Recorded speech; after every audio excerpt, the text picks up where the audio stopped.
அன்பு நண்பர்கள் அனைவருக்கும் வணக்கம். வாழ்க வையகம், வாழ்க வளமுடன். எல்லா புகழும் ஆண்டாளுக்கே. நரசிம்மன் திருவடிகளே சரணம். சிம்மத்து விஷ்ணு சித்தாரே, மனோநந்தன ஹெதுவே, நந்தநந்தன சுந்தரி கோதாய நித்தியமங்கலம்.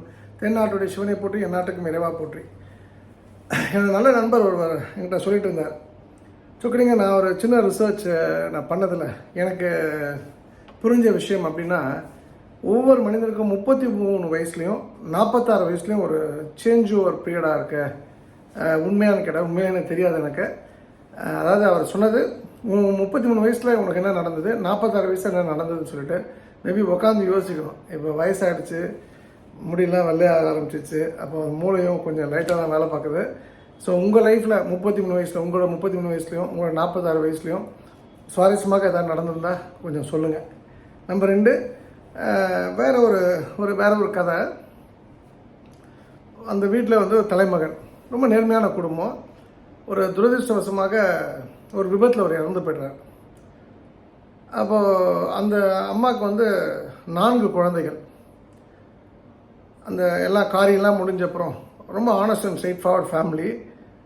அப்போ அந்த அம்மா சொல்கிறாங்களாம், நம்ம லைஃப் அப்பாவோட முடியல, நம்ம இன்னும் அடுத்த கட்டம் போகணும், உங்களை நான் படிக்க வச்சிடறேன், ஆனால் எந்த சூழ்நிலையும் நம்ம வந்து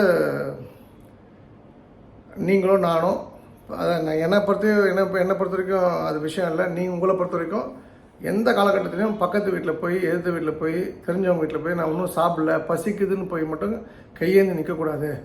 நின்றுட்டா நான் அம்மா உயிரோடு இருக்க மாட்டேன் அப்படின்னு ஒரு விஷயத்த சொல்லியிருக்காங்க. அந்த பிள்ளைங்களும் அதை வந்து கடைப்பிடிச்சிருக்காங்க.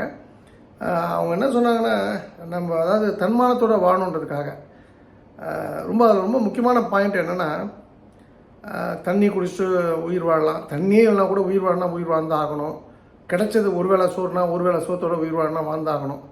எந்த சூழ்நிலையும் யார்ட்டும் போய் கையேந்து நிற்கக்கூடாது அப்படின்றதை அவ்வளோ பெரிய வறுமையிலே இருக்கும்போதும், ரொம்ப இக்கட்டான சூழ்நிலை இருக்கும்போதும் தன் பிள்ளைகளுக்கு சொல்லிக் கொடுத்துருக்காங்க. பார்த்தீங்களா?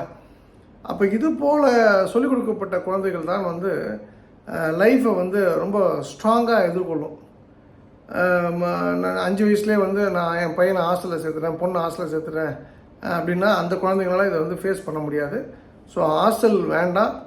பிள்ளைகளை வந்து ரொம்ப ஸ்ட்ராங்காக வளர்க்கணுன்னா அது வந்து பெற்ற தாயால் மட்டும்தான் அது முடியும்.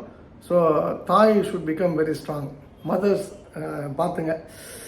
3வது இந்த மதர்னு சொல்லும்போது நிறைய பெண்கள் வந்து பேசும்போது அவங்க நடத்தையை வந்து நிறைய பேர் சக பெண்களே வந்து தப்பாக பேசுகிறாங்க அப்படின்னு சொல்லிட்டு, நான் ஒரே ஒரு பதில் தான் நான் சொல்கிறது. நடத்தை சரியில்லாத பெண்கள் தான் பிற பெண்களுடைய நடத்தையை குறை கூறுவார்கள். அப்போது நீங்கள் பயப்படாதீங்க, உங்களுக்கு மார்க் போடுற அளவுக்கு இங்கே தகுதியான பெண்கள் யாரும் கிடையாது அப்படின்னு நான் உங்களுக்கு சொல்லி அனுப்புவேன். உங்களுக்கும் நான் சொல்கிறேன், பெண்கள் ஆகிய நீங்கள் கணவர் இல்லைன்னா இறந்துருக்கலாம், நம்ம கூட இல்லாமல் இருக்கலாம். பட் எந்த சூழ்நிலை இருந்தாலும் யாரும் நம்மளை பற்றி, நம்ம கேரக்டரை பற்றி சொல்கிறாங்கன்னா நீங்கள் அதை காது கொடுத்து நீங்கள் அதை வந்து கேட்டு அதுக்கு ரெஸ்பாண்ட் பண்ணிங்கன்னா நீங்கள் தப்பானவர். நீங்கள் அதை தட்டி விட்டுட்டு போகிறீங்க அப்படின்னு சொன்னால் அவங்களுக்கு எவ்வளோ நாள் சொல்லுவாங்க, நீங்கள் சரியில்லைன்னு சொல்லிட்டு போட்டுமே. நெருப்புனா வாய் புண்ணாகிடுமா? கடல்லாம் நம்மளை கடல் உள்ளே அதை கொண்டு போயிடுமா? அதெல்லாம் கிடையாது. கடல்லாம் உப்பாயிடுமா வாய்? அதெல்லாம் நத்திங் வில் ஹேப்பன். ஸோ அதே போல் நீங்கள் வந்து இப்படி தான் கடந்து போகணும். அதை விட்டுட்டு நீங்கள் எப்படி ரிட்டாலியேட் பண்ணலாம், எப்படி ஃபைட் பண்ணலாம்னு யோசிக்கக்கூடாது. அதை விட ரொம்ப முக்கியமான ஒரு விஷயம் என்னென்னா, அது போன்ற தருணங்களில் நீங்கள் என்ன பண்ணணும் அப்படின்னு சொன்னால், நான் திரும்ப சொல்கிற ஒரு விஷயந்தான். நம்ம எல்லாருமே பதவி நோக்கி பயணப்பட முடியாது. ஜெயலலிதா அம்மா ரோல் மாடலாக எடுத்துங்க. அவங்க ஒரு ஆள் எக்ஸப்ஷனலாக அரசியலில் வந்துட்டாங்க. அவங்களுக்கு மறைந்த எம்ஜிஆருடைய சப்போர்ட் இருந்தாலும் அவங்களால வர முடிஞ்சது. எல்லாருக்கும் எம்ஜிஆர் சப்போர்ட் கிடைக்குமா? அது போல் தலைவர் சப்போர்ட் இருந்ததுன்னா அது பாசிபிலிட்டி உண்டு. பட் அது ரியாலிட்டி அது நாட் பாசிபிள். ஒரு தலைவர் தான் உருவாக்க முடியும் மொத்த நாட்டில். ஆனால் மொத்த நாட்டில் எத்தனை ஆயிரக்கணக்கான பெண்கள் மேலே வர்றாங்க அப்படின்னா அவங்க எல்லாம் பணத்தை வந்து ஆசைப்பட்டு பணத்தை நோக்கி பணத்துடன் பிரயாணப்படுறாங்க ஒரு டைமுக்கு அப்புறம் அப்படின்னா, அப்போ நீங்களும் வந்து அந்த பணத்துடன் பிரயாணப்படணும்னு ஆசைப்பட்டு பணத்தை நோக்கி உங்கள் பிரயாணத்தை ஆரம்பிங்கள்.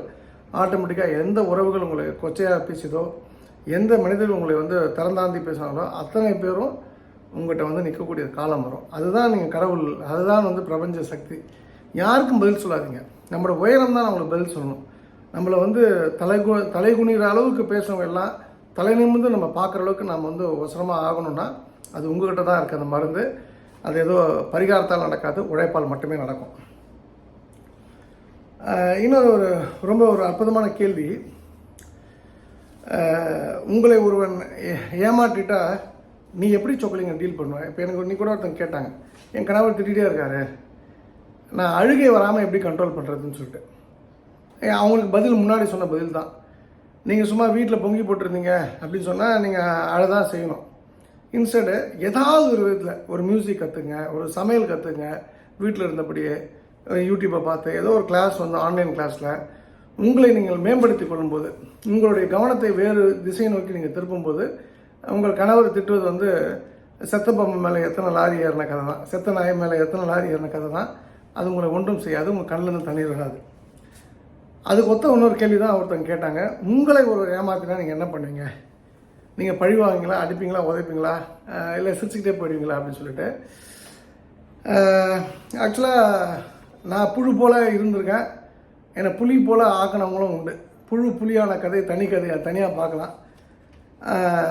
நான் யாரையும் அசிங்கப்படுத்த விரும்பலை, யாரையும் அசிங்கப்படுத்தலாம்.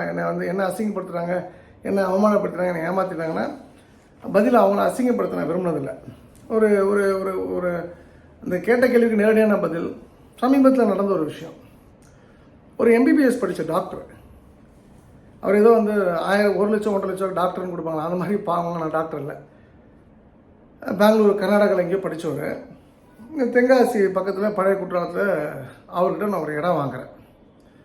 ரொம்ப இனிமையாக பேசக்கூடியவர், அந்த ஐயான்ற வார்த்தைக்கு தவிர மறு வார்த்தை பேச மாட்டார். ரொம்ப நல்ல மனிதர். ஃபஸ்ட்டு நான் பார்த்தப்போ அதான் நல்ல மனிதர்னா நல்ல வார்த்தைகளை பேசினா நல்ல மனிதர்னு நினச்சி நான் அவர்கிட்ட இடம் வாங்குகிறேன். ஏன் இடம் வாங்குறேன்னா, அந்த இடம் வந்து எனக்கு யாருக்கு விற்கிறாங்கன்னா, ஒரு உலக புகழ்பெற்ற ஒரு கல்லூரி நிறுவனங்கள், மிகப்பெரிய கல்லூரி நிறுவனம் கூட ஓனர் விற்கிறார். இப்போ எப்படி வந்து பொள்ளாச்சி மகாலிங்கத்தை யாரும் வந்து டவுட் பண்ண மாட்டாங்க, எப்படி வரதராஜ நாயுடு வந்து யாரும் டவுட் பண்ண மாட்டாங்க, அது போல் ஒரு பெரிய ஜாம்பவான், ஒரு இஸ்லாமிய சமுதாயத்தை சேர்ந்தவங்க, அவங்களோட இடம்னால எனக்கு கொஞ்சம் ப்ரெஷர் போடுறாங்க, நான் வாங்கிடுறேன். ரொம்ப ப்ரெஷர் போடுறாங்க, இதை நீங்கள் வாங்கி ஆகணும்னு சொல்லிட்டு. எனக்கு விருப்பம் இல்லை, அது என்னோடய தப்பு தான், டாக்குமெண்ட் பார்க்காம வாங்கினது தான். என்ன பியூட்டினா, அந்த முதல்ல சொன்ன இல்லையா அந்த டாக்டர், அவர் எம்பிபிஎஸ் படித்த டாக்டர், அவர் வந்து யாருடைய சொத்தையோ, ஓனர் வந்து என் உயிரோட இல்லை, ஒரு 54 சென்ட்டை வந்து இவர் பாட்டு இவரோட இடத்தோடு சேர்த்து அழகாக அதுக்கு லே அவுட்டில் சேர்த்து எவனுக்கோ பணத்தை கொடுத்து ரீசாரை கரெக்ட் பண்ணி 2010 டாக்குமெண்ட் பண்ணி 2016 அவர் வந்து 2016 ஏப்ரல் ஏதோ வந்து அந்த புகழ்பெற்ற கல்லூரி ஓனருக்கு விற்றுறாரு.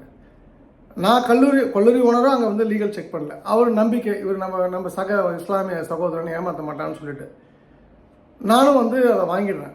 திடீர்னு பார்த்தா என்னோடய அன்பு சகோதரி ஒருத்தங்க, நான் கும்பிட்டு ஆண்டாலே வந்து ஆண்டாள் தான் எனக்கு அல்டிமேட்டு, அந்த ஆண்டாலே ஒரு என்ன சொல்கிறது தூக்கி வச்சு கொண்டாடக்கூடிய சமுதாயத்தை சேர்ந்த யாதவ சமுதாயத்தை சேர்ந்த ஒரு அன்பு சகோதரி அனிதா, அவருடைய கணவர் வந்து பெரிய ஒரு சிறந்த வக்கீல். அவர் அந்த டாக்குமெண்ட்டை வந்து பார்க்குறாரு வேற ஒரு விஷயத்துக்காக. பார்க்கும்போது இதில் தப்பாக இருக்குது அப்படின்னு சொல்கிறாரு. பார்த்தா என்னன்னு சொல்லும்போது அது உள்ளே போகும்போது தவறுகள் இருக்குது. அந்த ஏமாத்தம் பாய் வந்து கொஞ்சம் கூட, அதாவது நம்ம ஏமாற்றிட்டுமே, நம்மளால் வந்து ஒருத்தர் நம்ம நம்பி வந்தால் அவனை பச்சையாக துரோகம் பண்ணியிருக்குமே, பச்சையாக ஏமாற்றிருக்குமே, அவன் துட்டை வாங்கி நம்ம தின்னு இருக்குமே, நம்ம குடும்பம் தின்னு இருக்கேன், அந்த ஒரு கவலை கிடையாது. அதாவது அந்த எரும மாட்டுக்கு சூடு சொரணம் இல்லைன்னு சொல்லுவாங்க தெரியுமா, அந்த மழை பெஞ்ச எருமாடு மேலே மழை பெஞ்சா எப்படி இருக்கும், அது போல் ஒரு சூடு சொரணம் இல்லாத ஒரு நிலையில். அப்புறம் எனக்கு ஒரு மீடியேட்டர் இருந்தார், அவர் மூலயமா நான் வந்து போனேன். எனக்கு வந்து அந்த கல்லூரி ஓனர் வந்து ரொம்ப நேர்மையானவங்க, என்னோடய விஷயத்தில் ரொம்ப நேர்மையாக நடந்துக்கிட்டாங்க. பெரிய ஃபேமிலி இல்லை, அவங்களுக்குன்னு ஒரு பாரம்பரியம் இருக்குல்ல. அவர் வந்து எனக்கு அந்த இடத்த திருப்பி கொடுத்தார். என் வேலை முடிஞ்சு போச்சு. இங்கே நான் கோவமே படலை. எனக்கு என்ன கோவம்னா, தப்பு பண்ணது வந்து அந்த டாக்டர் படித்த பாய், எம்பிபிஎஸ் படித்த பாய். ஆனால் அவங்களுக்கு அந்த வருத்தமே இல்லை. இதில் என்ன ப்ராப்ளம்னா, இப்போ நான் ஒரு ஹிந்து, அவர் ஒரு முஸ்லீமு. அவர் வந்து கேட்டால் நான் வந்து குரான் படிக்கிறேன், நான் நமாஸ் பண்ணுறேன், இது எந்த ஒரு தூய முஸ்லீமும் இது பண்ண மாட்டாங்க. இது வந்து நான் பேசுறதுனால எங்கே இந்து முஸ்லீம் அதெல்லாம் ஒரு மண்ணாங்கட்டி கிடையாது. எல்லா முஸ்லீமும் சரியாக இருக்கான், எல்லா இந்துவும் சரியாக இருக்கான்.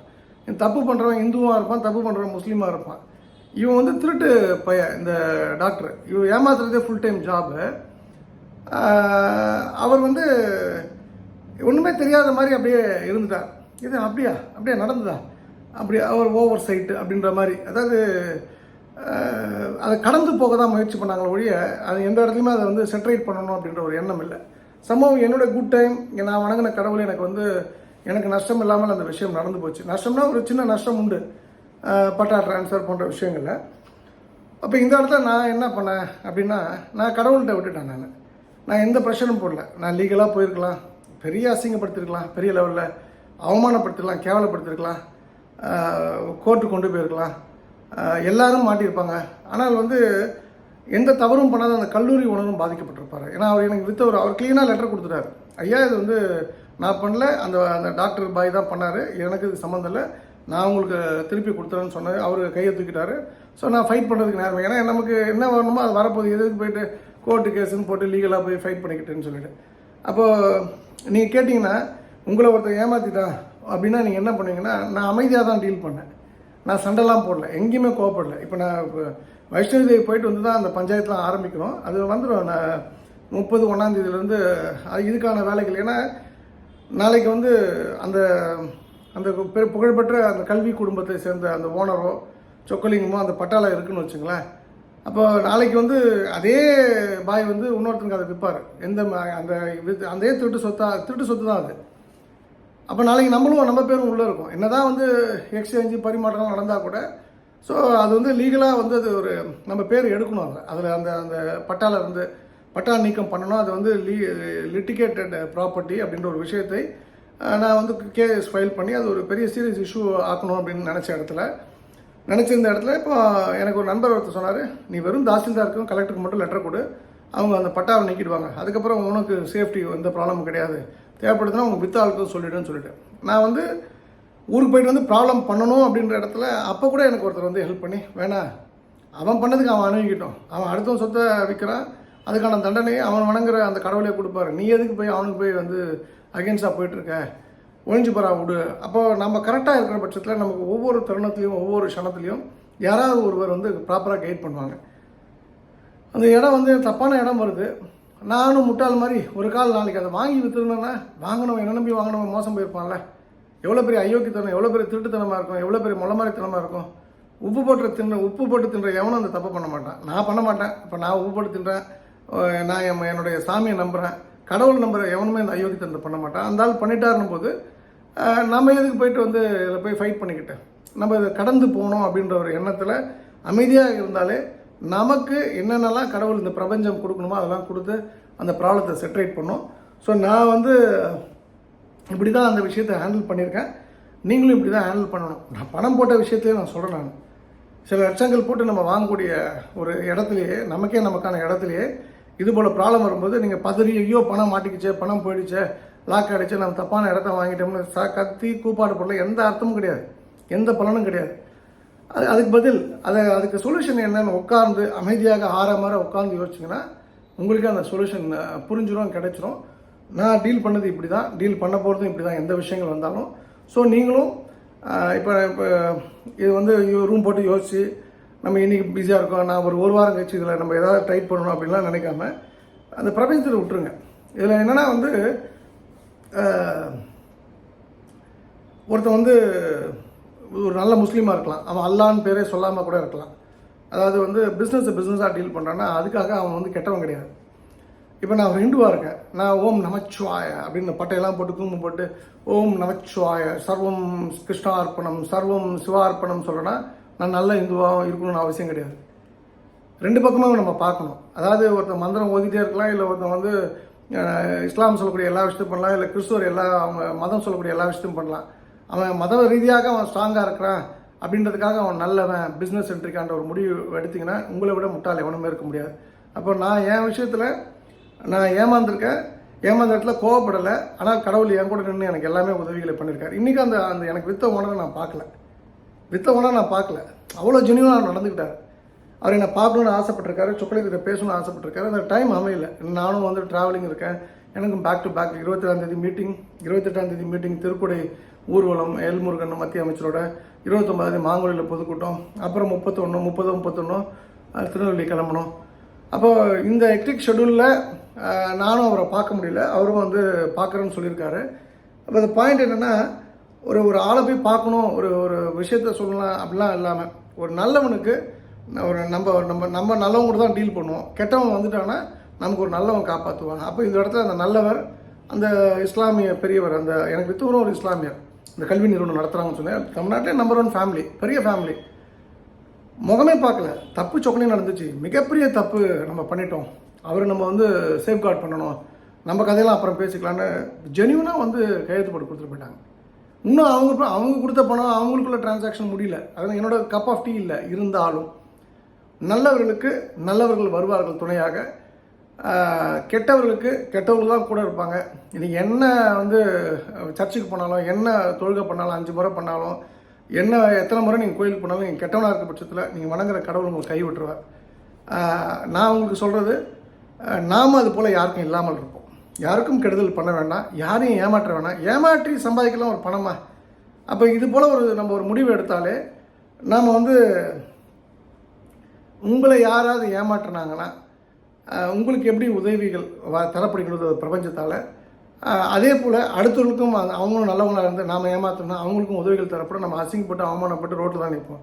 அதனால் நல்லவனாக மாறுவோம், நல்லதே பேசுவோம், நல்லதே செய்வோம், நல்லதே கேட்போம், நல்லதே சிந்திப்போம் என்பதுதான் என்னுடைய விஷயம். ஸோ இந்த சின்ன விஷயம் தான் இன்றைக்கி ஒரு மெசேஜ் ஃபார் த டே. இது உங்களுக்கு எல்லாருக்குமே முக்கியமான விஷயமா இருக்கும். முக்கியமான விஷயமா நீங்கள் எடுத்துக்கணும். எல்லாத்துக்கும் ரிட்டாலியேட் பண்ணாதீங்க, எல்லாத்துக்கும் கோவப்படாதீங்க, எல்லாத்துக்கும் ரியாக்ட் பண்ணாதீங்க, எல்லாத்துக்கும் ரெஸ்பாண்ட் பண்ணாதீங்க. எல்லாத்தையுமே அந்த இடத்துலேருந்து அப்படியே அக்செப்ட் பண்ணி அடுத்த கட்டம் நகர்த்துறதுக்கு, அடுத்த கட்டம் சுமூகமாக முடிக்கிறதுக்கான வழியை பாருங்கள். நிறைய விஷயங்கள் என்னோடய லைஃப்பில் நடந்த சுவாரஸ்யமான தகவல்கள் இது போல் நிறைய விஷயங்கள் உங்களுக்கு நான் தரேன். அது உங்களுக்கு யூஸ்ஃபுல்லாக இருக்கும். ஏன்னா சும்மா அந்த தியானம் போயிட்டு நான் வந்து கண்ணை மூடிட்டு இப்போ இந்த பிறவியில் வாழாமல் நான் வந்து போய் கடவுளை காலை பிடிக்கணும், சரணாகதி அடைந்து இனிமேல் எனக்கு பிறப்பில்லாத வாழ்க்கை வேணும், என்ன பிரயோஜனம்? நீ பிறந்துட்டியடா, பிறந்த இந்த வாழ்க்கையை அனுபவிச்சு தொலை. நீ இதை ஒழுங்காக அனுபவிக்கலைன்னா மறுபடியும் பிறப்ப. இந்த வாழ்க்கையை நீ முழுமையாக நீங்கள் ஒழுங்காக நீங்கள் வந்து என்ஜாய் பண்ணி ரொம்ப சிறப்பாக நேர்மையாக ஒரு வாழ்க்கை வாழ்ந்துட்டு போனால் உனக்கு மறுபிறப்பு கிடையாது. அப்போ மறுபிறப்பு இல்லை அப்படின்ற இருக்கக்கூடாதுன்றதுக்காக ஒரு வாழ்க்கை வாழ்ந்தீங்கன்னா உங்களோட முட்டாளை உடம்பு இருக்க முடியாது. அப்போ மறுபிறப்பு வேணான்னு நீங்கள் ஆசைப்பட்டீங்கன்னா இந்த பிறப்பில் ஒழுங்காக வாழ்க்கையை வாழ பாருங்கள். வாழ்க்கையை வாழ்வதற்கல்ல, கொண்டாடுவதற்கு. கொண்டாடுற அத்தனை பேரும் நல்லா இருப்பாங்க, சிறப்பாக இருப்பாங்க. அவனுக்கு நிச்சயமாக அடுத்த வருஷம் அடுத்த பிறவி இந்த பூமிக்கு வருவதற்கான வாய்ப்புகளே இல்லை என்பது எனக்கு தாழ்மையான கருத்து. இந்த அருமையான வாய்ப்பு திருச்செந்தூர் பணிமுகன் தாய் ஆண்டாளுக்கு நரசிம்மிக்க மனமார்ந்த நன்றி. மீண்டும் நாளை இரவு உங்களை சந்திக்கின்றேன். ஆடி ஆடி அகம் கரைந்து இசை பாடி பாடி கண்ணீர் மல்கி எங்கும் நாடி நாடி நரசிங்கா வென்று வாடி வாடும் இவ்வானதிலே எல்லா புகழும் ஆண்டாளுக்கே. நரசிம்மன் திருவடிகளே சரணம். நன்றி, வணக்கம். சர்வம் கிருஷ்ணார்ப்பணம்.